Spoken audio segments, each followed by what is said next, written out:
আজ আপনাদের শিবুর গল্প শোনাবো। শিবু ছিল একজন সাধারণ জেলে।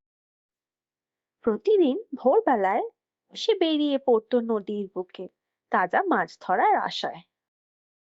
এরপর সেই মাছ নিয়ে সে যেত বাজারে বিক্রি করার জন্য।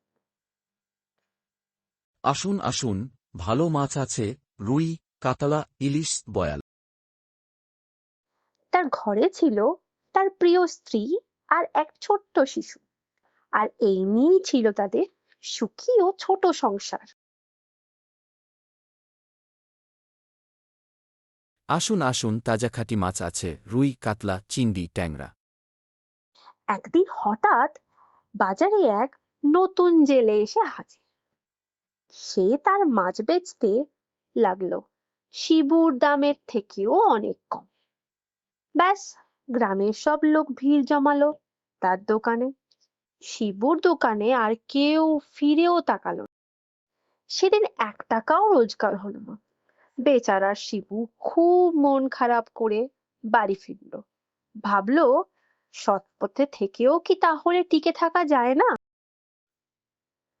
কিছু রোজগার না হওয়াতে সে ঘরে 1 টাকাও দিতে পারলো না। ঘরে রান্না বান্না সব বন্ধ হয়ে গেল। বাচ্চাটার মুখে খাবারটুকুও তুলতে পারলো না।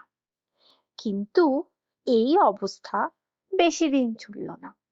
কিছুদিনের মধ্যেই গ্রামের মানুষ বুঝতে পারলো নতুন জেলেটি আসলে পচা আর বাসি মাছ বিক্রি করেছিল। যারা তার কাছ থেকে মাছ কিনেছিল তারা সবাই অসুস্থ হয়ে পড়ল।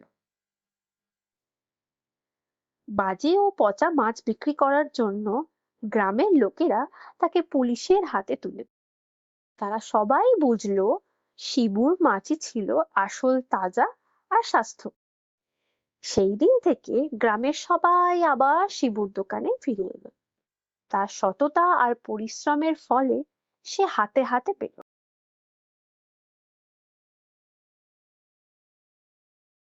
সে এখন গ্রামের এক ধনী ব্যক্তি। তার পরিবারও সুখে দিন কাটাচ্ছে।